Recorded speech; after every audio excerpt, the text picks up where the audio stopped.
আসসালামু আলাইকুম প্রিয় শিক্ষার্থী বন্ধুরা, এডু পরিবারের পক্ষ থেকে তোমাদের স্বাগত জানাচ্ছি। আমি জাহিদা খাতুন। তোমরা সবাই কি আমার কথা স্পষ্ট শুনতে পাচ্ছ এবং বোর্ডটা ক্লিয়ারলি দেখতে পাচ্ছ কিনা একটু কমেন্টে জানাও সবাই। ওয়ালাইকুম আসসালাম, অনেকেই সালাম জানিয়েছো। আলহামদুলিল্লাহ, আমি ভালো আছি। তোমরা সবাই কেমন আছো? আচ্ছা, সবাই আমার কথা ক্লিয়ারলি শুনতে পাচ্ছ কিনা একটু কমেন্টে জানাও। বলছো হিমেল আহমেদ, থ্যাংক ইউ। সাদাকাত বলছো শুনতে পাচ্ছ, ওকে। আচ্ছা, তাহলে আমরা আমাদের ক্লাসটা স্টার্ট করি। তোমাদের সাথে আজকে আমার আলোচনার বিষয় হচ্ছে তোমাদের ম্যাথ ফার্স্ট চ্যাপ্টার, ভগ্নাংশ, বীজগাণিতিক স্বাভাবিক সংখ্যা এবং ভগ্নাংশ নিয়ে। ঠিক আছে, এই চ্যাপ্টারটা অনেকে এর আগে করেছো, অনেকের হচ্ছে অ্যানুয়াল এক্সামে থাকতেও পারে, অনেকের নেই, অনেকেরই আছে। হ্যাঁ, তোমাদের সবার যে সিলেবাস গুলো নেওয়া হয়েছে সেই সিলেবাস গুলো বিশ্লেষণ করে আমরা দেখেছি যে ম্যাক্সিমাম ছেলে মেয়ের আছে। হ্যাঁ, এই জন্য আর কি আমরা ক্লাসটা রেখেছি। তোমাদের ফার্স্ট চ্যাপ্টার এর উপরে মনে হয় যে 1.1 থেকে শুরু করে 1.6 পর্যন্ত মেবি আছে তোমাদের, তাই না? আমরা ক্রমান্বয়ে শেষ করব। আর তোমাদের চিন্তার কিছু নেই যে আমার এটা নেই, আমি এটা কেন করব বা এরকম কিছু ভাবার দরকার নেই, কারণ তোমাদের বইয়ের টপিক গুলো এত ছোট যে তোমাদের পরীক্ষার আগে আমরা কয়েকবার করে শেষ করতে পারবো এগুলো। এইভাবেই তোমাদের লেকচার প্ল্যান গুলো সাজানো হয়েছে। ঠিক আছে, তাহলে চলো, আমরা যদি প্রথম থেকে না বুঝি তাহলে কিন্তু পরের চ্যাপ্টার গুলো বুঝবো না। হয়তো কারো 1.1 আছে, 2 আছে, হ্যাঁ, বা 1.56 কারো আছে, বা কারো আছে হচ্ছে 1.3, 1.4 এরকম আছে। আমরা প্রথম থেকে শুরু করে লাস্ট পর্যন্ত একদম সিরিয়ালে শেষ করব, যাতে মাঝখানে চ্যাপ্টারে হঠাৎ করে করতে গিয়ে আমাদের কোনো প্রবলেম না হয়। ঠিক আছে, আচ্ছা তাহলে শুরু করি। আচ্ছা দেখো, প্রথম যে কথাটা, তোমাদের চ্যাপ্টারের নাম কি? স্বাভাবিক সংখ্যা ও ভগ্নাংশ। স্বাভাবিক সংখ্যা কোনগুলো? এই যে আমরা জানি না সংখ্যা প্রতীক কয়টি? সংখ্যা প্রতীক হচ্ছে 10টি, 0 থেকে 9 পর্যন্ত। এগুলো সবই হচ্ছে স্বাভাবিক সংখ্যা। ঠিক আছে, এখন তোমাদের কেউ যদি প্রশ্ন করে যে তোমাদের বইয়ে অঙ্ক কয়টি, তোমরা তো ভেবাচাকা খেয়ে যাবে যে বইয়ে আবার অঙ্ক কয়টি, এগুলো গুনতে গেছে কে, তাই না? কিন্তু তুমি যদি একটু বুদ্ধিমান হও, তুমি স্মার্টলি উত্তর দিবে যে আমাদের বইয়ে অঙ্ক হচ্ছে 10টি। কি কি অঙ্ক? 0 থেকে 9 পর্যন্ত যে 10টি সংখ্যা প্রতীক, এগুলোই হচ্ছে এক একটা অঙ্ক। এই 10টি অঙ্ক ব্যবহার করে আমরা সব দুনিয়ার সব সংখ্যায় লিখি, তাই না? মানে এক একটা ডিজিট হচ্ছে এক একটা অঙ্ক। ঠিক আছে, যেমন 1 একটা ডিজিট, এটা একটা অঙ্ক, 2 একটা অঙ্ক, 3 একটা অঙ্ক, 4 একটা অঙ্ক, 0 একটা অঙ্ক, এইভাবে। আর একাধিক অঙ্ক মিলে একটা সংখ্যা গঠিত হয়। একটা সংখ্যা দিয়েও একটা অঙ্ক দিয়েও একটা সংখ্যা হয়। ধরো আমি লিখলাম 1, এটা আমি যদি বলি এটা একটা অঙ্ক, তাও সঠিক, একটা সংখ্যা, তাও সঠিক। আবার যদি বলি এখানে লিখি হচ্ছে 1, 3, তাহলে এখানে অঙ্ক কয়টি? এখানে অঙ্ক হচ্ছে 2টি। কি কি? 1 একটা অঙ্ক আর হচ্ছে 3 একটা অঙ্ক। কিন্তু 1 এবং 3 মিলে কি গঠিত হয়েছে? 2টা অঙ্ক মিলে এখানে একটা সংখ্যা গঠিত হয়েছে, যে সংখ্যাটার ভ্যালু হচ্ছে কত? 13। ক্লিয়ার? এখন এই যে 13 লেখার পর কেউ যদি বলে এই যে 13 সংখ্যাটিতে কয়টি অঙ্ক আছে? 2টি অঙ্ক আছে, আর 2টা অঙ্ক মিলে একটা সংখ্যা গঠন করা হয়েছে। এখন অঙ্ক আর সংখ্যার মধ্যে যে তফাৎটা, সবাই কি ক্লিয়ারলি বুঝতে পেরেছো? ওকে, এবার আসো, তাহলে আমরা বুঝলাম যে সংখ্যা প্রতীক 10টি, আর ওই সংখ্যা প্রতীক গুলোই হচ্ছে এক একটা অঙ্ক। আর অঙ্কপাতন কি জানো? অঙ্কপাতন হচ্ছে প্রত্যেকটা অঙ্ককে, ডিজিটকে যখন আমরা পাশাপাশি লিখে সংখ্যা আকারে লিখি, বা যেভাবে পাশাপাশি যে লিখার প্রক্রিয়াটা, এটাই হচ্ছে অঙ্কপাতন। আমি ছোট থেকে বড় আকারে সাজাতে পারি, বড় থেকে ছোট আকারে সাজাতে পারি, বা শুধু সংখ্যা লেখার জন্য পাশাপাশি অঙ্কগুলো বসাতে পারি, এটার নামই হচ্ছে অঙ্কপাতন। ঠিক আছে, আচ্ছা দেখো এখানে লিখে আছে পাটিগণিতে 10টি প্রতীক। প্রতীক মানে কি? চিহ্ন, যেগুলো 1, 2, 3, এই যে প্রতীকগুলা, এই প্রতীক দ্বারা সব সংখ্যায় প্রকাশ করা যায়। এই প্রতীকগুলো হচ্ছে এই যে 0 থেকে 9 পর্যন্ত, 1, 2, 3, 4, 5, 6, 7, 8, 9, 10, 0, এগুলোকে অঙ্ক বলা হয়। যেগুলো আমি বললাম, শূন্য ব্যতীত, ভালো করে খেয়াল করো, শূন্য ব্যতীত সবই হচ্ছে স্বাভাবিক সংখ্যা। এই যে সার্থক অঙ্ক 10টি, 0 থেকে 9 পর্যন্ত 10টি হয় না, এর মধ্যে 1 থেকে 9 পর্যন্তকে বলা হয় স্বাভাবিক সংখ্যা, আর 0কে স্বাভাবিক সংখ্যা বলা হবে না। এটা একটা নিরপেক্ষ সংখ্যা, এটাকে ধনাত্মক ঋণাত্মক ওই রকমের মধ্যে ভাগ করা হয়নি। এটা হচ্ছে 0 ব্যতীত একদম 9 পর্যন্ত, 1 থেকে শুরু করে 9 পর্যন্ত যে সংখ্যাগুলো আছে এগুলোকে বলা হয় স্বাভাবিক সংখ্যা। এখন তোমাকে একটা সংখ্যা লিখে ধরো বললো যে 2305 সংখ্যাটি লিখলো, লিখার পর যদি বলে যে এখানে 2305 সংখ্যাটিতে সার্থক অঙ্ক কয়টা আছে বা স্বাভাবিক সংখ্যা কয়টা আছে? সার্থক অঙ্ক সবগুলোই, কিন্তু স্বাভাবিক সংখ্যা যদি বলে, স্বাভাবিক সংখ্যা আছে, স্বাভাবিক অঙ্ক আছে তিনটা, একটা দুইটা তিনটাই, শূন্য কিন্তু স্বাভাবিক অঙ্ক না। যদি বলে যে এখানে স্বাভাবিক অঙ্কগুলোর বা স্বাভাবিক সংখ্যাগুলোর স্থানীয় মান নির্ণয় করো, তখন তোমাকে কিন্তু এই 5-এর স্থানীয় মান নির্ণয় করতে হবে, 3-এরটা নির্ণয় করতে হবে, আর 2-এরটা নির্ণয় করতে হবে। শূন্যটা করা যাবে না, কারণ কি বলছে?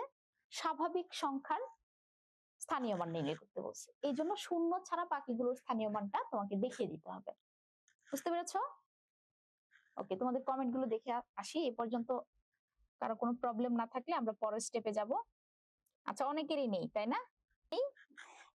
আমাদের পরের যে তোমাদের অবশ্যই 1.5 বা 1.6 যে চ্যাপ্টারটা ওইটা আছে, ওইটা করতে গেলে আমাদের তো এই বেসিক গুলো জানতে হবে, তাই না? এই জন্য আমরা ফার্স্ট ক্লাসে বেসিক গুলো নিয়ে পুরোটা আলোচনা করব।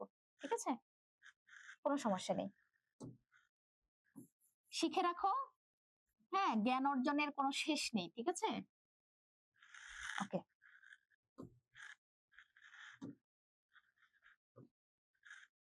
দেখো, 9 অপেক্ষা বড় সব সংখ্যায় 2 বা ততোধিক অঙ্ক পাশাপাশি বসিয়ে লিখতে হয়। আমরা জানি সংখ্যা প্রতীক 10টি, 0 থেকে 9 পর্যন্ত, কিন্তু 9 এর চেয়ে বড় সংখ্যা লিখতে গেলেই আমাদের কি করতে হবে? 2 অঙ্ক বিশিষ্ট অঙ্ক আসতে পারে, এসে পড়বে, কারণ 1 এবং 0 এই দুইটা মিলে 10 হচ্ছে। 9 এর চেয়ে বড় গেলে আমাদের 2 অঙ্ক বিশিষ্ট সংখ্যা আসছে, তাহলে 1 অঙ্ক বিশিষ্ট সংখ্যা হচ্ছে 10টি, 0 থেকে 9 পর্যন্ত। ঠিক আছে, এইগুলোই আলোচনা করা হয়েছে, যেগুলো বললাম এতক্ষণ। এবার আসো স্থানীয় মান নির্ণয় বা সংখ্যা পঠন রীতি। সংখ্যা পঠন রীতি আমরা ক্লাস 5 পর্যন্ত যে একক, দশক, শতক, হাজার, অযুত, লক্ষ, নিযুত, কোটি, কোটি পর্যন্ত পড়েছিলাম, তাই না? নিযুত, কোটি এই পর্যন্ত। এরপর একক কোটি, দশক কোটি, শতক কোটি, আরো অনেক বড় বড় সংখ্যার হিসাব আমরা করতে পারি। এটা হচ্ছে দেশীয় রীতিতে হিসাব করা। তাহলে এখন পর্যন্ত, বা তোমরা তো ক্লাস 5 পর্যন্ত পড়েছো, এই একক থেকে একদম দশক, শতক এভাবে করে কোটি পর্যন্ত যে সংখ্যার স্থানীয় মান নির্ণয় তোমরা করেছো, এটা হচ্ছে দেশীয় পদ্ধতিতে করেছো। আর আজকে আমরা এই দেশীয় পদ্ধতির পাশাপাশি আরেকটা নিয়ম শিখবো, আন্তর্জাতিক পদ্ধতিতে স্থানীয় মান নির্ণয় করা। এটার প্রথম যে 3 ঘর, একক, দশক, শতক, এই তিনটা মানে অনেকটা স্বাভাবিক। এরপর থেকেই একটু ডিফারেন্ট, মিলিয়ন, বিলিয়নের হিসাবগুলো আসে। দেখো, আমরা একটু দেখি। আচ্ছা, দেখো, এই যে দেখো হিসাবটা, এটা সবাই পারি আমরা, তাই না? একক, দশক, শতক, হাজার, অযুত, লক্ষ, নিযুত, কোটি, এটা আমরা হচ্ছে ক্লাস 5 পর্যন্তই পড়ে এসেছি। এখন আমরা আন্তর্জাতিকের যে নিয়মটা আছে এইটা একটু দেখব। এটা কোথায় আছে দেখি। এই যে আন্তর্জাতিক পদ্ধতিতে সংখ্যা গণনা পদ্ধতি। ঠিক আছে, আমরা একটু দ্রুত শেষ করবো, যেহেতু এটা একটু রিক্যাপ করার জন্য আমরা এই অধ্যায়টা নিয়েছি, কারণ পরবর্তী চ্যাপ্টার গুলো তো তোমাদের ফুলফিল ভাবে করতে হবে, তাই না? ওগুলো তো তোমাদের অ্যানুয়াল এক্সামে আছে। এই চ্যাপ্টারটা হয়তো নেই, কিন্তু জানার জন্য এই চ্যাপ্টারটা লাগবে। ঠিক আছে, এই দেখো, আন্তর্জাতিক পদ্ধতিতে আমাদের প্রথম যে 3 ঘর, একক, দশক, শতক, এই তিনটা কিন্তু কিসের মতো? ওই যে দেশীয় পদ্ধতি যে ছিল এটার মতোই, তাই না? আচ্ছা, আর দেখো তারপরে আছে কি? হাজার। এখন দেশীয় পদ্ধতিতে হাজারটা আমরা কি করতাম? একটা ঘর নিতাম হাজার, কিন্তু আন্তর্জাতিক পদ্ধতিতে 3টা ডিজিট নিতে হবে হাজার হিসাবে। ঠিক আছে, এবং পরের 3টা ডিজিট নিতে হবে মিলিয়ন হিসেবে, এবং তারপরের 3টা ডিজিট নিতে হবে বিলিয়ন হিসেবে। অনূর্ধ্ব 3 মানে 3-এর বেশি নেওয়া যাবে না, 3টা 3টা করে নিতে হবে। একক একটা, দশক একটা, শতক একটা, এই 3টা একটা একটা করে। হাজারের ঘরে একসাথে 3টা, তারপর হচ্ছে মিলিয়নের ঘরে 3টা, বিলিয়নের ঘরে 3টা। এটা হচ্ছে আন্তর্জাতিক পদ্ধতিতে স্থানীয় মান নির্ণয় করার পদ্ধতি। ঠিক আছে, ওকে, আমরা তাহলে বুঝে গেলাম। আর পরের চ্যাপ্টার গুলো দেখি, পরের পেজে কি কি আছে। এই যে ওইগুলোই দেওয়া, ঠিক আছে। আর এটা মনে রাখবে যে 1 মিলিয়ন সমান হচ্ছে 10 লক্ষ। ঠিক আছে, আর 1 বিলিয়ন মানে হচ্ছে 100 কোটি। 100 কোটি হচ্ছে কত? 1 বিলিয়ন। এখন আমরা জানি 1 কোটি মানে কত লক্ষ? 1 কোটি মানে 100 লক্ষ, তাই না? আচ্ছা, তাহলে দেখো 10 লক্ষ যদি 1 মিলিয়ন হয়, 10 লক্ষকে যদি আমি 10 দিয়ে গুণ করি, তাহলেই তো 100 লক্ষ হবে, তাই না? আচ্ছা, তাহলে 10 লক্ষ গুণ 10 দিলে কত হবে দেখো তো? 10 লক্ষ গুণ 10, 10 10 100 লক্ষ। 100 লক্ষ মানে কি? 100 লক্ষ মানে 100 লক্ষ সমান আমরা লিখতে পারি 1 কোটি, তাই না? এই 1 কোটিকে আরো 100 দিয়ে গুণ করলে 100 কোটি হবে, তাই না? তাহলে এই 100 লক্ষকে যদি আমি আরো কত দিয়ে গুণ করি? 100 দিয়ে গুণ করি, তাহলে কত হয়ে যাবে? 10,000 লক্ষ হয়ে যাবে, তাই না? এরকম 10,000 লক্ষে তখন হয়ে যাবে 100 কোটি। আর 100 কোটিকে 1 কোটিকে আমি যদি কত দিয়ে গুণ করি? 100 দিয়ে গুণ করি, সেটা হবে 100 কোটি। আর 100 কোটি মানে হচ্ছে 1 বিলিয়ন। 100 কোটিকে আমরা যদি লক্ষে লিখতে যাই বা মিলিয়নে লিখতে যাই, ওইটা আমরা যখন আমরা অঙ্কের পর্যায়ক্রমে আমরা হিসাব করব, ঠিক আছে? মিলিয়নকে বিলিয়ন বানানো, হ্যাঁ, তারপর হচ্ছে বিলিয়ন থেকে আবার লক্ষে কনভার্ট করা, ঠিক আছে? ওই হিসাব করতে গেলে দেখা যাবে যে 1000 মিলিয়নের সমান হচ্ছে 100 কোটি, এরকম একটা হিসাব আসবে। আমরা ম্যাথে যখন যাব তোমাদের ডিটেলস বোঝাবো। এখন এই যে দেখো উদাহরণ 6 দেওয়া আছে, এই যে এই টাইপের ম্যাথ গুলো। এখানে বলছে যে 5 মিলিয়নে কত লক্ষ? 1 মিলিয়নে যদি 10 লক্ষ হয়, 5 মিলিয়নে ইজিলি 5 দিয়ে গুণ করে দিবে, 5 10 50 লক্ষ।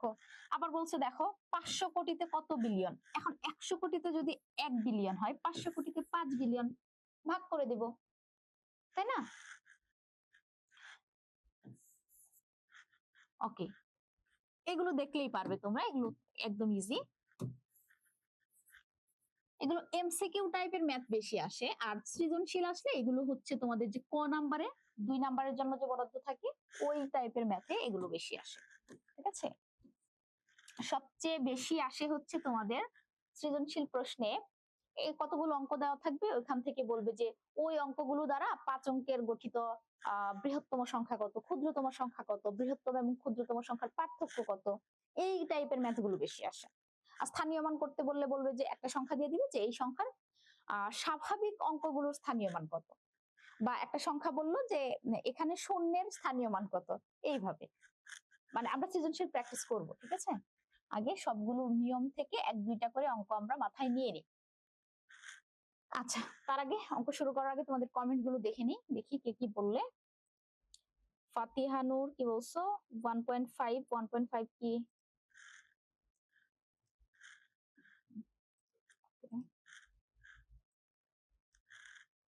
আচ্ছা, হ্যাঁ কুইজ আছে, কুইজ তো অবশ্যই থাকবে, মনোযোগ দিয়ে ক্লাস করো, কুইজে 10 আউট অফ 10 পেতে হবে কিন্তু।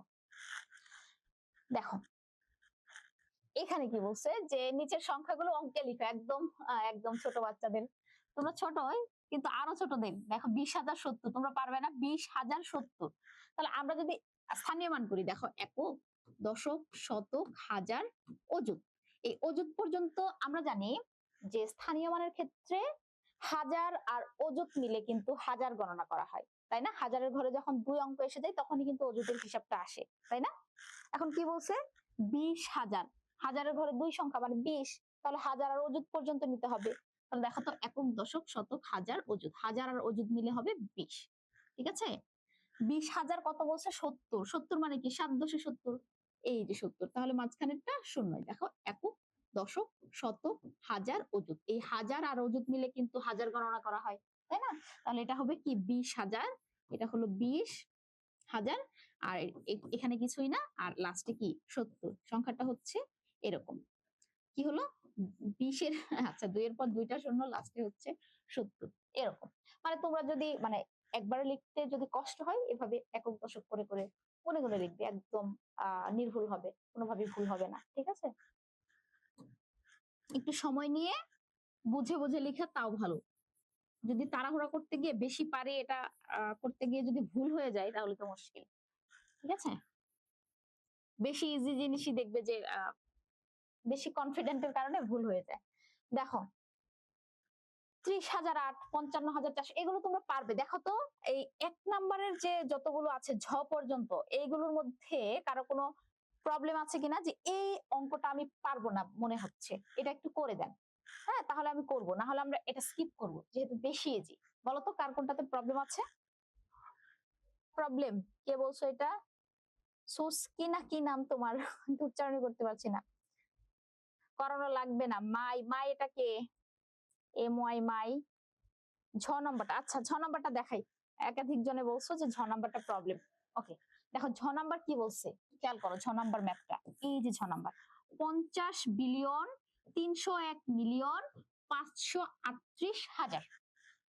এখন মিলিয়ন বিলিয়ন দেখেই বোঝা যাচ্ছে যে এটা হচ্ছে আন্তর্জাতিক পদ্ধতিতে আমাদের লিখতে হবে, তাই না? 50 বিলিয়ন আর এক হচ্ছে 301 মিলিয়ন আর 538,000।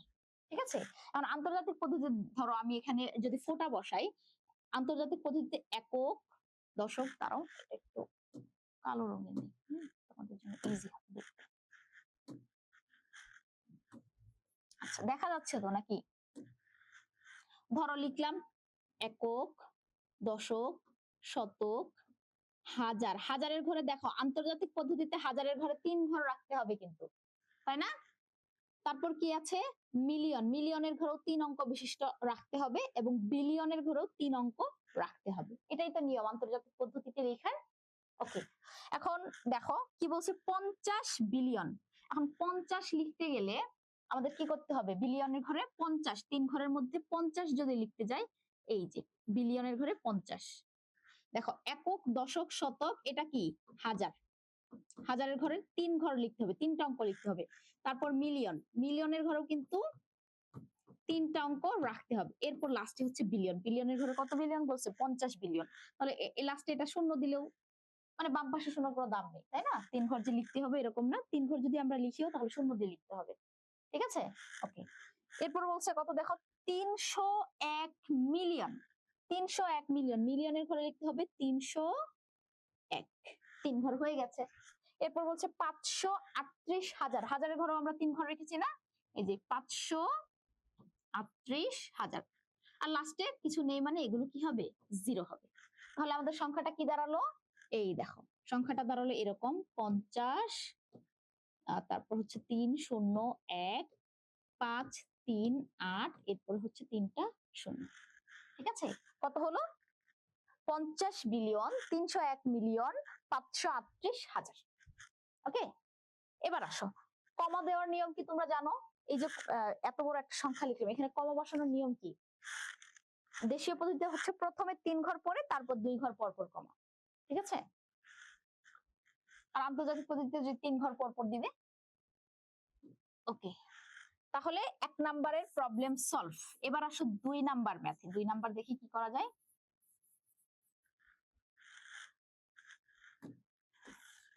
আচ্ছা 2 নাম্বার গুলো তো আরো ইজি, সংখ্যাগুলোকে কথায় লিখতে বলছে।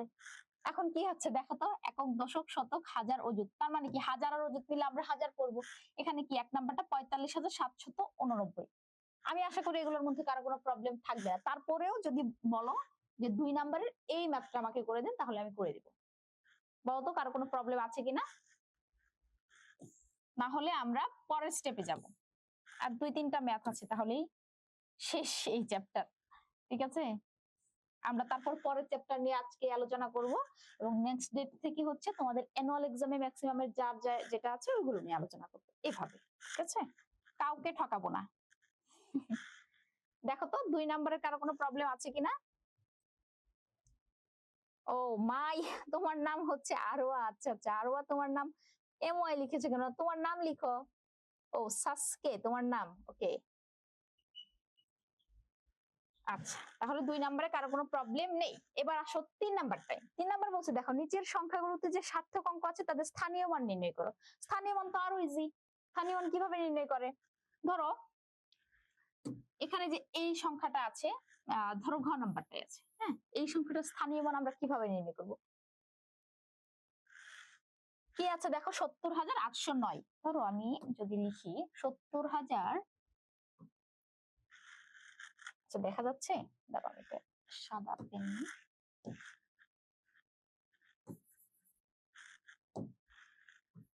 70,000 ধরো 812 এরকম একটা সংখ্যা লিখলাম। এটা স্থানীয় মান নির্ণয় করতে হবে। স্থানীয় মান আমরা সবাই জানি। প্রথমে কি এটা আছে 2, তাহলে কি হবে 2 একক। এখন 2 একক মানে কি 2 কে 1 দ্বারা গুণ করতে হবে। 1 দ্বারা গুণ করলে কি হবে 2 একে 2, তুমি গুণ করেও দেখিয়ে দিতে পারো যে 2 গুণ 1, এটা ম্যান্ডেটরি না, ঠিক আছে? এই গুণটা দেখিয়ে দেওয়া বাধ্যতামূলক না, তোমার ইচ্ছা। তারপর ধরো 1 আছে, এই 1 কে কি করতে হবে? 1 কি? দশক। একক দশক কিন্তু সবসময় ডান দিক থেকে গণনা করতে হয়, ঠিক আছে? 1 দশক, তাহলে কি হবে? 1 গুণ 10, দশক হলে 10 দিয়ে গুণ, ঠিক আছে? তারপর আছে ধরো 8, 8 কি? শতক। তাহলে 8 গুণ শতক মানে কি? 100 দ্বারা গুণ, এটা কত হবে? 800। এরপর আছে 0, 0 তোমাকে যদি বলে যে এই সংখ্যাটির সার্থক অঙ্ক যে বা স্বাভাবিক সংখ্যা যেগুলো আছে সেগুলোর স্থানীয় মান নির্ণয় করো, সেক্ষেত্রে কিন্তু শূন্যের স্থানীয় মান নির্ণয় করা যাবে না তখন, ঠিক আছে? তখন কিন্তু আমরা পরেরটা করব। যদি বলে স্বাভাবিক সংখ্যাগুলোর স্থানীয় মান নির্ণয় করো, সেক্ষেত্রে আমরা শূন্যটা ছাড়া বাকিগুলোর স্থানীয় মান নির্ণয় করব। এখানে 7 কি আছে? একক, দশক, শতক, হাজার, অযুতে আছে, তাহলে লিখবো কি? 7 অযুত। অযুত লিখলে কি দিয়ে গুণ করতে হবে বলো? 10,000 দিয়ে, ঠিক আছে? তাহলে 7 দিয়ে 10,000 দিয়ে গুণ করতে হবে, 70,000 হবে। এভাবে। আর শূন্য না থাকলে যদি করতে বলে তাহলে আমরা করব যে শূন্য কি? 1000। 1000 বললে ওই শূন্যর সাথে ওই 1000 গুণ করলে 0 0ই থাকবে, ঠিক আছে? এরকম। এই সেক্ষেত্রে শূন্য হবে 4টা। শূন্যর সাথে 1000 মানে শূন্য তো শূন্যই, হ্যাঁ, শূন্য একটা দিলেই হবে। তারপর তুমি যদি এই স্থানীয় মানের এই যে সংখ্যাগুলো পেলে গুণ করার পর এগুলো যোগ করো, তখন তোমার আবার এই সংখ্যাটা ঘুরে ফিরে ওই সংখ্যায় আসবে, ঠিক আছে? এইভাবে স্থানীয় মান নির্ণয় করতে হবে। আচ্ছা, তাহলে এগুলো পারবে তাই না? দেখো এখানে সার্থক অঙ্কের স্থানীয় মান করতে বলছে, তার মানে আমাদের শূন্য ছাড়া বাকিগুলো করতে হবে, ঠিক আছে? আর 4 নাম্বার কি বলছে দেখো? 9 অঙ্কের বৃহত্তম এবং ক্ষুদ্রতম সংখ্যা লিখো। 9 অঙ্কের বৃহত্তম সংখ্যা, আমরা জানি আমাদের সংখ্যা প্রতীক কয়টা? 10টা। কি কি? 0 থেকে শুরু করে 9 পর্যন্ত, তাই না? তার মানে সর্বনিম্ন সবচেয়ে ছোট বা ক্ষুদ্রতম সংখ্যা কি? 0, 0। এবং সবচেয়ে বড় সংখ্যা কোনটা? 9। এখন 9 অঙ্কের বৃহত্তম সংখ্যা বলছে, বৃহত্তম, সবচেয়ে বৃহত্তম সংখ্যা কত? ডিজিট কত? 9। তাহলে আমাদের বৃহত্তম সংখ্যা মানে 9 দ্বারা সংখ্যা লিখতে হবে, এবং কত অঙ্কের? 9 অঙ্কের, তার মানে 9টা 9 লিখতে হবে। 9টা 9 হচ্ছে 9 অঙ্কের বৃহত্তম সংখ্যা। আর ক্ষুদ্রতম সংখ্যা, তার মানে কি? 9 অঙ্কের ক্ষুদ্রতম সংখ্যা কি হিসাবে আমাদের 9টা কি লেখার দরকার? 9টা শূন্য লিখার কথা, তাই না? কিন্তু শুধু 0 0 0 কোনো দাম আছে? কোনো ভ্যালু আছে? নাই। এই জন্য প্রথম যে আমরা জানি 0-র পরের সংখ্যাটাই হচ্ছে কত? 1। এই জন্য প্রথম ঘরে শুধু 1, মানে প্রথম 0-র জায়গায় 1 লিখবে, আর বাকিগুলো শূন্য থাকবে, ঠিক আছে? যাতে ভ্যালু অ্যাড হয়। তাহলে শুধু 0 লিখলে তো 0 কোনো ভ্যালু থাকবে না। এটা হচ্ছে 9 অঙ্কের সবচেয়ে ক্ষুদ্রতম সংখ্যা। ক্লিয়ার? ওকে। 5 নাম্বার, একই অঙ্ক মাত্র, এই ম্যাথ গুলো অনেক আসে, ঠিক আছে? একই অঙ্ক মাত্র একবার ব্যবহার করে 7 অঙ্কের বৃহত্তম এবং ক্ষুদ্রতম সংখ্যা গঠন করো। মানে এই যে অঙ্কগুলো আছে না, এখানে কয়টা? 1 2 3 4 5 6 7টি অঙ্ক আছে। এগুলো মাত্র একবার করে ব্যবহার করবে, একবার করে ব্যবহার করে একবার বৃহত্তম সাজাবো আর একটা ক্ষুদ্রতম সাজাবো। বৃহত্তম যখন সাজাবো তখন আমরা বড় থেকে ছোট ক্রমে সাজাবো, আর যখন ক্ষুদ্রতম সাজাবো তখন ছোট থেকে বড় ক্রমে সাজাবো। এখন ছোট থেকে বড় ক্রমে সাজানোর সময় যদি শূন্য তো সবচেয়ে ছোট, ধরো এখানে শূন্য আছে, শূন্যটা প্রথমে চলে আসবে। ধরো এটাকে আমি যদি বড় থেকে বৃহত্তম আকারে সাজাই, তাহলে প্রথমে লিখতে হবে কি? 9, তারপর কি আছে? 8, এরপর কি আছে? 7, হ্যাঁ, এরপর আছে কত? 5, তারপর আছে 4 3 0, এরকম, তাই না? এখন এটাকে যদি আমি ক্ষুদ্রতম আকারে সাজাই এই সংখ্যাগুলোকে, তখন জাস্ট উল্টা লিখতে হবে। প্রথমে আছে কি? 0, তারপর আছে কি? 3, তারপর আছে কি? 4, তারপর 5, তারপর 7, তারপর হচ্ছে 8, তারপর 9। কিন্তু এই যে শূন্য প্রথমে দিলে কি হবে জানো? শূন্যের কোনো ভ্যালু অ্যাড হবে না। এই জন্য জাস্ট শূন্যের যে রিসেন্ট যে বড় সংখ্যাটা আছে ওইটা আমাকে প্রথমে লিখতে হবে। শূন্যের চেয়ে বড় কি আছে? এখানে 3 আছে, এখন শূন্যটা পরে দিয়ে 3টা আগে লিখবো। 3 0 4 5 7 8 9, এইভাবে লিখতে হবে। এটা হচ্ছে এই অঙ্কগুলো ব্যবহার করে গঠিত বৃহত্তম এবং ক্ষুদ্রতম সংখ্যা, ঠিক আছে? আর 6 নাম্বার বলছে 7 অঙ্ক বিশিষ্ট কোন বৃহত্তম এবং ক্ষুদ্রতম সংখ্যার প্রথমে এবং শেষে 7 আছে এরকম সংখ্যা লিখতে হবে। তাহলে 7 অঙ্ক বিশিষ্ট ক্ষুদ্রতম সংখ্যা, যদি বৃহত্তম সংখ্যা লিখি 7 অঙ্ক বিশিষ্ট, তাহলে কত হওয়ার কথা? 7টি নয়, 1 2 3 4 5 6 7, এটা হচ্ছে 7 অঙ্কের বৃহত্তম সংখ্যা। কিন্তু ওরা কি বলছে যে 7 অঙ্কের বৃহত্তম সংখ্যা এমন ভাবে লিখতে হবে যার প্রথমে থাকবে 7 আর শেষে থাকবে 6। ঠিক আছে, তাহলে এটাকে যদি আমি প্রথমে এই 9 এর জায়গায় 7 লিখি আর এই লাস্টের 9 এর জায়গায় 6 লিখি, তাহলে হয়ে গেল। আর মাঝখানে এই যে 5টা 9 থাকবে। ঠিক আছে, তাহলে সংখ্যাটা কেমন হবে? 7 9 9 9 9 9 6, এরকম হবে নির্ণেয় সংখ্যা। তোমাদের সাজিয়ে যখন লিখবে তখন লিখবে যে আমরা জানি 9 অঙ্কের বৃহত্তম সংখ্যা সমান 9টি 9 লিখবে। এখন শর্তানুসারে সংখ্যাটির প্রথম ঘরে থাকবে কত? 7 এবং শেষে 6 থাকলে নির্ণেয় সংখ্যাটি হবে একদম, তাই না? যেহেতু সবার এই ম্যাথ গুলো আমরা একাধিকবার করিয়েছি, হ্যাঁ, এই জন্য আমরা ডিটেইলস লিখছি না, জাস্ট রিক্যাপ করছি তোমাদের মাথায় ক্যাচ করানোর জন্য। ঠিক আছে, এরপরেও যদি কারো কোনো প্রবলেম থাকে যে ডিটেইলস করে দেন, আমরা করে দিব, প্রবলেম নেই। ঠিক আছে, কিন্তু যদি পারো তাহলে শুধু শুধু টাইম ওয়েস্ট করার কোনো প্রয়োজন নেই। আচ্ছা, আবার 7 নাম্বারটা কি বলছে দেখো, এই যে সংখ্যাটা, এই সংখ্যাটির অঙ্কগুলোকে বিপরীত ভাবে সাজালে যে সংখ্যাটা হবে ওইটার কথা লিখতে বলছে। বিপরীত ভাবে মানে কি? উল্টো করে লিখবো। এখানে যে সিকোয়েন্সে সাজানো আছে তার উল্টো করে আমরা সাজাবো। ঠিক আছে, এখন দেখো এখানে প্রথমে কি আছে? প্রথমে আছে হচ্ছে 7, আমরা লাস্ট থেকে সাজাবো বিপরীত ভাবে। লিখবে যে এর অঙ্কগুলোকে বিপরীত ভাবে সাজিয়ে পাই। সাজিয়ে পায়ের পরে লিখবে কি লিখবে? প্রথমে আছে এখানে লাস্টে থেকে প্রথমে আছে 5, তারপরে তার আগে কি আছে? 5, তার আগে আছে 4, তার আগে হচ্ছে 3, তার আগে হচ্ছে 7। উল্টো করে সাজালাম। এখন এটাকে কথায় লিখতে হবে। কথায় লিখলে কি হবে? 55,437, তাই না? এক চ্যাপ্টার শেষ। কতক্ষণ? আচ্ছা, আধা ঘন্টা, তাই না? ওকে, তাহলে আমি আশা করি 1.1 এই চ্যাপ্টারে কারো কোনো প্রবলেম নেই। থাকলে জানাও, এখনো সময় আছে। আমরা নেক্সট চ্যাপ্টারে যাচ্ছি। আচ্ছা, দেখি কারো কোনো প্রবলেম আছে কিনা। থাকলে এখনো সময় আছে, বলো। ও আচ্ছা, তুমি ঠিক করতে পারো না। তোমার নাম কি বলছো এটা? ও, আরোয়া বলছো। আচ্ছা আচ্ছা, তোমার নাম আরোয়া মাই। আচ্ছা আচ্ছা, ওই রিনেম একটা অপশন আছে, হ্যাঁ, ওইখানে গেলে ঠিক করতে পারবে।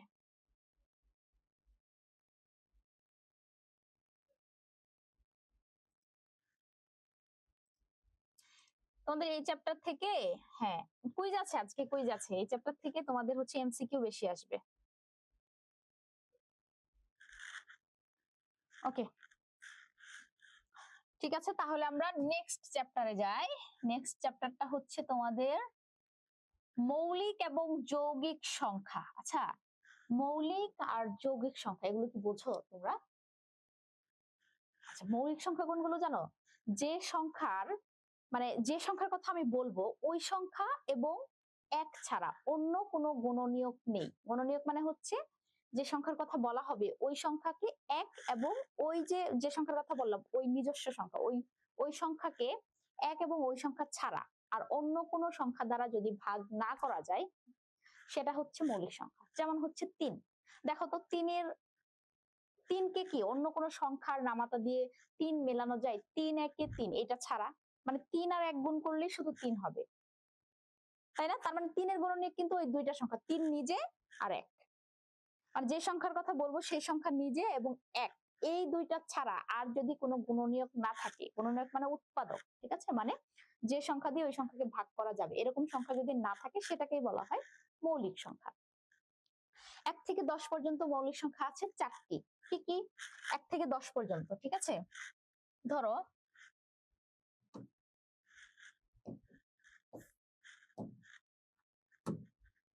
1 থেকে 10 পর্যন্ত মৌলিক সংখ্যা কি কি বলতো? 2 3 5 7, হ্যাঁ, এই 4টাই। ঠিক আছে, দেখো 2 কে 2 একে 2 ছাড়া আর কিছু দিয়ে মিলে না।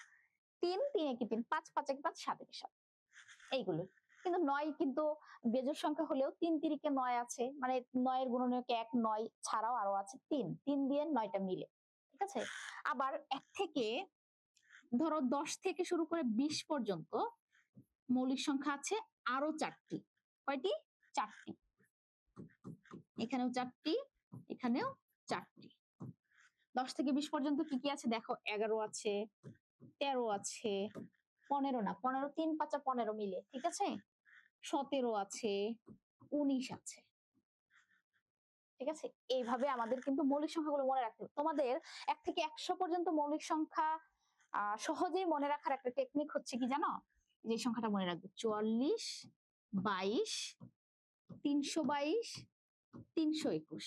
এই সংখ্যা মানে এই সিকোয়েন্সটা মানে একদম ফোন নাম্বারের মতো মুখস্থ করে ফেলো, তাহলে ইজিলি মনে রাখতে পারবে। দেখো 44, 22, 322, 321, এটা মনে রাখলে কি হবে জানো, এই যে 44 এর প্রথম 4 না, এই 4 মানে হচ্ছে 1 থেকে 10 পর্যন্ত মৌলিক সংখ্যা কয়টা আছে তার সংখ্যা। ঠিক আছে, আবার এই 4 মানে হচ্ছে 10 এর পর থেকে 10 থেকে 20 পর্যন্ত মৌলিক সংখ্যা কয়টা আছে তার সংখ্যা। ঠিক আছে, তারপর 2 হচ্ছে 20 থেকে শুরু করে 30 পর্যন্ত কয়টা মৌলিক সংখ্যা আছে তার সংখ্যা।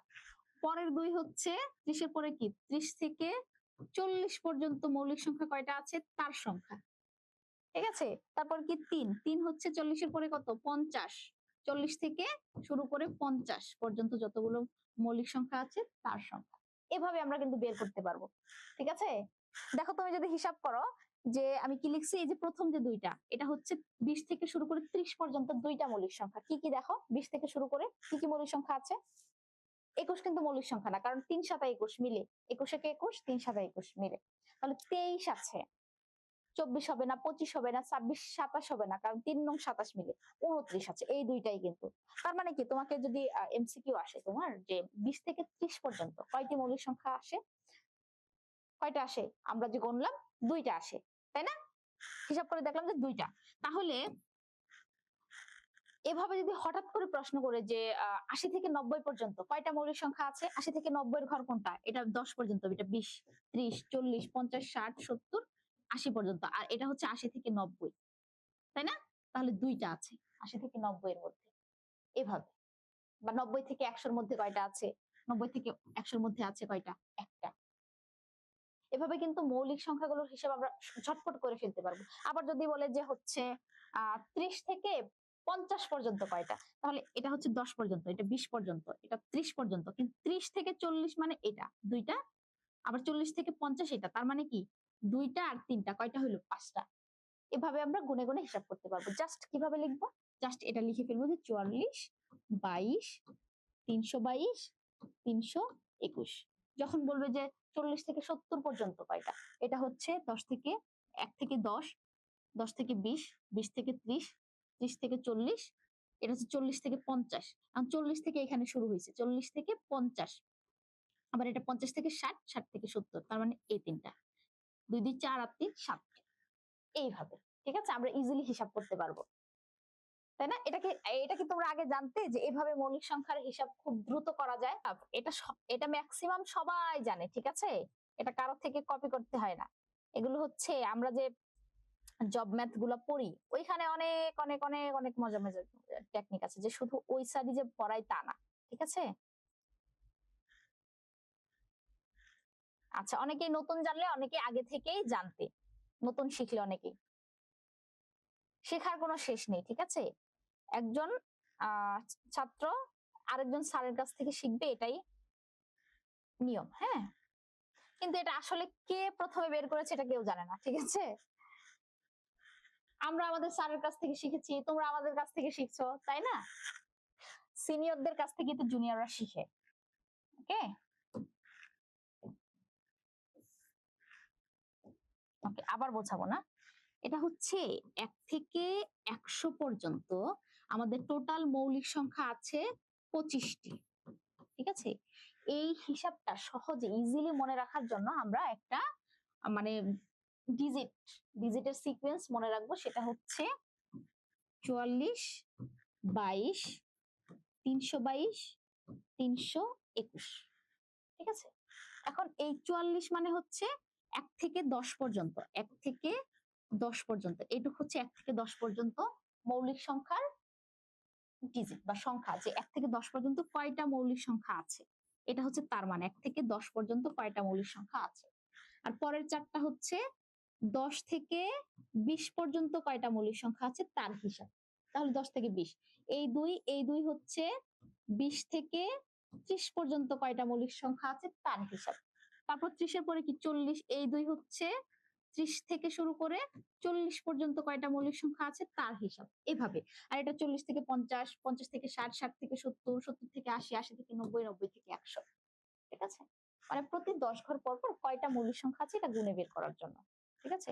এখন যদি তোমাকে আমি বলি যে হচ্ছে 50 থেকে 100 পর্যন্ত কয়টা মৌলিক সংখ্যা আছে, তখন তুমি হিসাব করবে যে 50-এর পর থেকে হিসাব করা শুরু করবে। এটা আছে কত 40 পর্যন্ত, 10, 20, 30, 40 পর্যন্ত, এটা 40 থেকে 50। আর এখান থেকে শুরু হয়েছে 50, 50 থেকে 60 দুইটা, 60 থেকে 70, 70 থেকে 80, 80 থেকে 90, 90 থেকে 100। তাহলে 50 থেকে 100 পর্যন্ত কয়টা মৌলিক সংখ্যা আছে? 2, 2, 4, 4, 3, 7, 8, 9, 10 টি, এইভাবে, ঠিক আছে?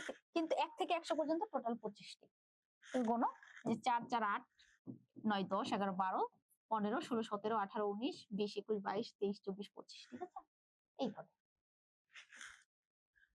আচ্ছা, নেক্সট।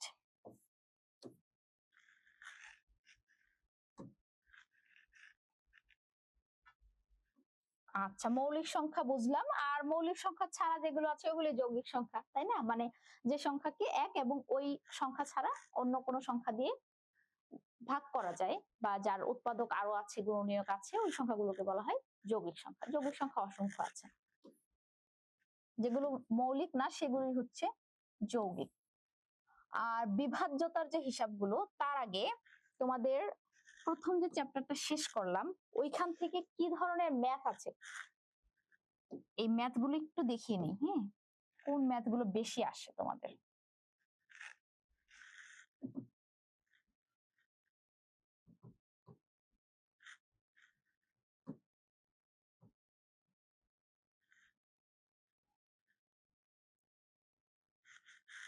দেখো, প্রথম চ্যাপ্টার থেকে যে ম্যাথগুলো আসে তোমাদের পরীক্ষায় ম্যাক্সিমাম টাইম, সেগুলো হচ্ছে এরকম।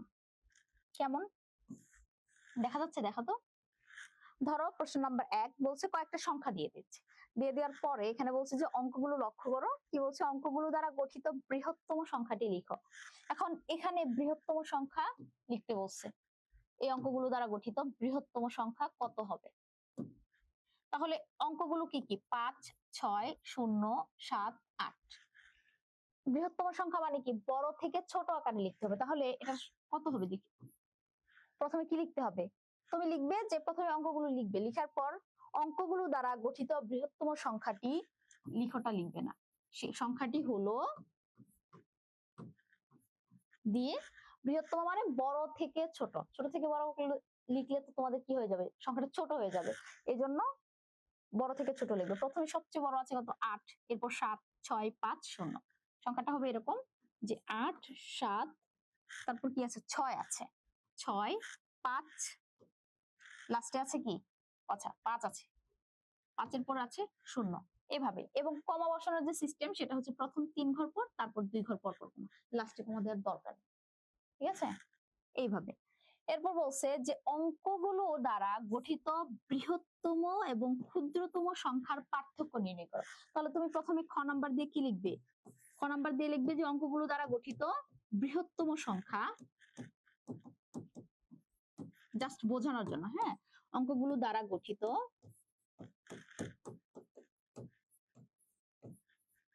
বৃহত্তম সংখ্যা। এটা আমরা কিন্তু ক নাম্বারই করেছি। বৃহত্তম সংখ্যা কত হবে? 87650, 87650, এটা। আবার অঙ্কগুলো দ্বারা গঠিত ক্ষুদ্রতম সংখ্যা কত? এরপরে এই লাইনে লিখবে দ্বারা গঠিত, বৃহত্তম জায়গায় লিখবে কি? ক্ষুদ্রতম সংখ্যা। ক্ষুদ্রতম সংখ্যা কত হবে? এই যে ছোট থেকে এখানে কি আছে শুরুতে? 0, 0 তো প্রথমে লেখা যাবে না, তাহলে কি লিখতে হবে? 5, 0। তাহলে কি হবে? 50,000, 5, 0, 6, 7, 8, 50,678। এটাকে আমাদের কি করতে বলছে? দুইটার পার্থক্য নির্ণয় করতে বলছে, বৃহত্তম সংখ্যা আর ক্ষুদ্রতম সংখ্যার পার্থক্য।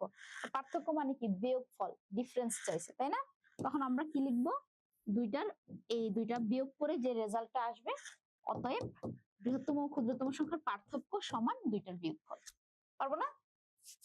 এটাই হচ্ছে সৃজনশীল। মানে তোমাদের মেন বইয়ে ওই অঙ্কগুলো একটু কি করে দেওয়া আছে, মানে এককভাবে দেওয়া আছে, ওই ম্যাথ গুলোকে 2-3টা ম্যাথ নিয়ে মার্চ করে সৃজনশীল বানানো হয়। ঠিক আছে? তারপর 5 নাম্বার গ নাম্বার বলছে 5 অঙ্কের বৃহত্তম সংখ্যা ও অঙ্কগুলো দ্বারা গঠিত বৃহত্তম সংখ্যার পার্থক্য নির্ণয় করো। আচ্ছা, 5 অঙ্কের বৃহত্তম সংখ্যা মানে কি? 5 অঙ্কের বৃহত্তম সংখ্যা মানে 5টা 9। 5টা 9, 5টা 9 দ্বারা গঠিত সংখ্যা কত হয়েছে? 99,999। আর অঙ্কগুলো দ্বারা গঠিত বৃহত্তম সংখ্যা কত হয়েছে? 87,650। তাহলে অঙ্কগুলো দ্বারা গঠিত বৃহত্তম সংখ্যা হচ্ছে 87,650। এই দুইটা সংখ্যার পার্থক্য চেয়েছে। এটা হচ্ছে শুধুমাত্র 5 অঙ্কের বৃহত্তম সংখ্যা। তার মানে শুধু 5 অঙ্কের বৃহত্তম সংখ্যা বলে আমরা 5টা 9 লিখবো।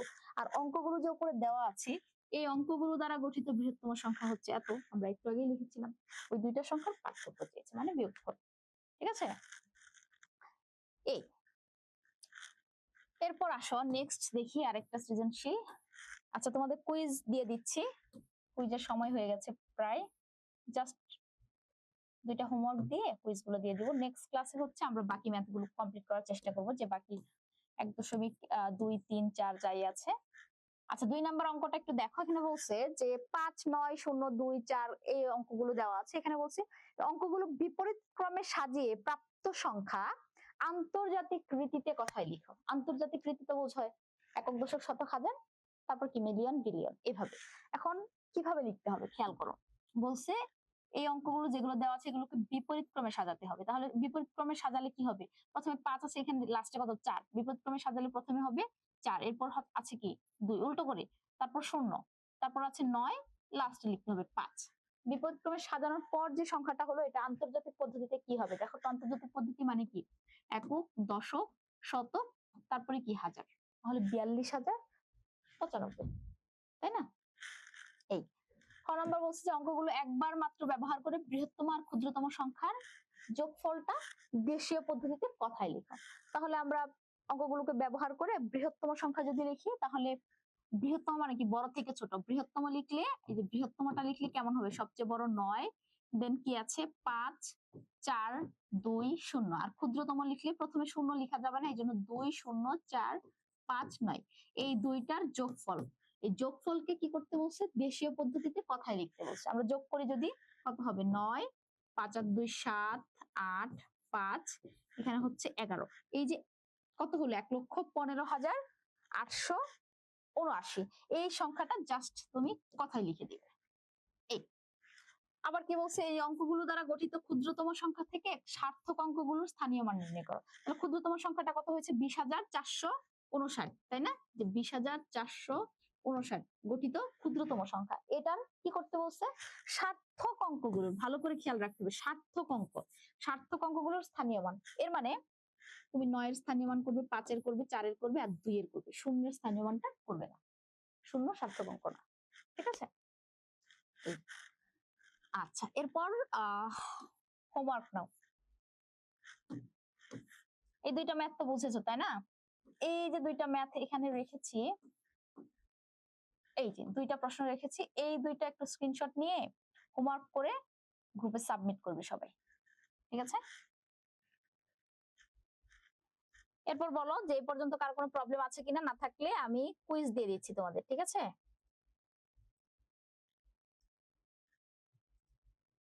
ও, সহমৌলিকটা বোঝায় নাই। সহমৌলিক মানে কি একটু বলি।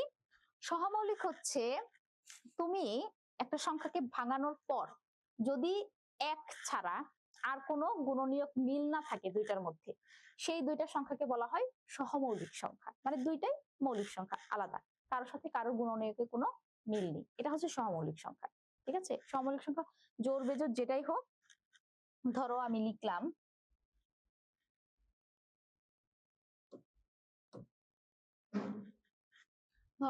হচ্ছে 15, আর লিখলাম হচ্ছে কত লিখবো? আচ্ছা 15 না লিখে 25 লিখলাম, আর লিখলাম হচ্ছে 14। ঠিক আছে, এখন 25 কে যদি আমি ভাঙাই, 25 কে ভাঙালে একের নামাতা দিয়ে আমি ভাঙাতে পারবো 25 একে 25, একের নামাতা দিয়ে লিখতে পারবো 25 কে, আর 5-এর নামাতা দিয়ে লিখতে পারবো 25 কে, তাই না? আবার 14 কে যদি ভাঙাই, 14 কে আমি লিখতে পারবো একের নামাতা দিয়ে 14 একে 14, 2 এর নামাতা দিয়েও লিখতে পারবো 7 দুগুণে 14। এখন দেখো তো এখানে 25-এর যে গুণনীয়ক, 25-এর গুণনীয়ক, 25-এর গুণনীয়ক কি কি পেলাম? এই যে ইউ সিস্টেমে লিখবে, ঠিক আছে? প্রথমে উপর থেকে নিচে, আবার নিচ থেকে উপরে। কি কি আছে? সরি, এখানে 5 হবে। হ্যাঁ, তাহলে 1 5, দুইটা 5 আছে তো একটা লিখবে, আর 25 এইটা পেলাম। আর 14 এর গুণনীয়ক কি কি পেলাম? এই যে ইউ সিস্টেমে লিখবে বলছি না, 1 2 7 14। এখন দেখো তো এই যে দুইটা সংখ্যার গুণনীয়ক লিখলাম, এই দুইটার গুণনীয়কের মধ্যে 1 ছাড়া আর কোনো গুণনীয়কের মিল আছে কিনা দেখো। এখানে 2 আছে, এখানে 2 নেই, এখানে 5 আছে 5 নেই, এখানে 7 আছে, এখানে নেই, এখানে 25 আছে, এখানে 14 আছে, কারোর সাথে কোনো মিল নেই। যখন দেখবে যে দুইটা সংখ্যার গুণনীয়ক গুলো লিখার পর ওই দুইটা সংখ্যার গুণনীয়কের মধ্যে 1 ছাড়া আর কোনো কি নেই, সাধারণ গুণনীয়ক নেই, সাধারণ মানে মিল, হ্যাঁ একই একই গুণনীয়ক নেই, তার মানে ওই দুইটা সংখ্যা হচ্ছে সহমৌলিক সংখ্যা। ঠিক আছে, তাহলে আমরা লিখতে পারবো যে এই 25 আর 14 সংখ্যা দুটি কি, সংখ্যা দুটি পরস্পর সহমৌলিক। ওকে, আচ্ছা দেখো তো আর কারো কোনো প্রবলেম আছে কিনা? কি লেখছে এটা? কুইজ দিব দিব দিব, এটা কে এত আরওয়া? কি হচ্ছে এগুলো? আন্তর্জাতিক এবং দেশীয় সংখ্যা পঠন রীতিতে কত ঘর সাধারণ নিয়ম মেনে চলে? একক, দশক, শতক 3 ঘর। একক, দশক, শতক পর্যন্ত কোনো চেঞ্জ নাই। সাধারণ এবং আন্তর্জাতিকে দুইটাতে সেম থাকে না, হাজার থেকে এখানে চেঞ্জ হওয়া শুরু করে। আন্তর্জাতিকে হাজারের ঘরে 3 ঘর রাখতে হবে, আর আমাদের এখানে হাজারের পরে অযুত এসে যায়, এটাই 3টা ঘর পর্যন্ত। ঠিক আছে, 9 নাম্বারটা কি হয়েছে তোমার? দেখি, সসকে নাকি সাজুকে, তোমার নাম কি যেন বললে, ভুলে গেছি। Fatiha Noor, well done, thank you very much. 10 out of 10 পেয়েছো। 10 আউট অফ, আর কে পেয়েছো? আদিবা, অনেক অনেক ধন্যবাদ, তুমিও 10 আউট অফ 10 পেয়েছো। ওকে, আর কে? সামিহা, 9 নম্বর প্রশ্নে সমস্যা আছে, কি সমস্যা দেখি? 9 নম্বর প্রশ্ন কি বলছে দেখি। 9 নম্বর বলছে 100 কোটিতে কত মিলিয়ন? ও আচ্ছা আচ্ছা আচ্ছা, দুইটা আনসার একই হয়েছে, 1000 হবে, তুমি যে কোনো একটা দিলেই হবে। ঠিক আছে, এটার জন্য তুমি মার্ক পাবে। ঠিক আছে, তুমি যদি 9 পেয়ে থাকো, ওটা ভুল হলে তোমার জন্য 10। আবার 10 খ ঘ, হ্যাঁ হ্যাঁ ঠিক বলেছো, হ্যাঁ দুইটাই আনসার হবে। Debjit Roy, 10 out of 10, thank you very much. যারা সবাই 10 আউট অফ 10 বা 10 আউট অফ 9 পেয়েছো, সবাইকে অসংখ্য ধন্যবাদ। আভা, হ্যাঁ বলো। 9 পেয়েছো, সাদাকাত, ধন্যবাদ। 10 আউট অফ 10 সুজুকে, আর হচ্ছে সামিহা 10 আউট অফ 10, অসংখ্য ধন্যবাদ। ঠিক আছে, তোমরা সবাই অনেক ভালো করেছো, ধন্যবাদ সবাইকে। যেহেতু এগুলো মানে বিগত ক্লাস আমরা সবাই করেছি, এবং চ্যাপ্টারটা অনেক ইজি ছিল, তাই না? আচ্ছা, তাহলে আমরা আজকের মতো আমাদের ক্লাসটা শেষ করছি। সবাই ভালো থেকো, সুস্থ থেকো। আসসালামু আলাইকুম সবাইকে।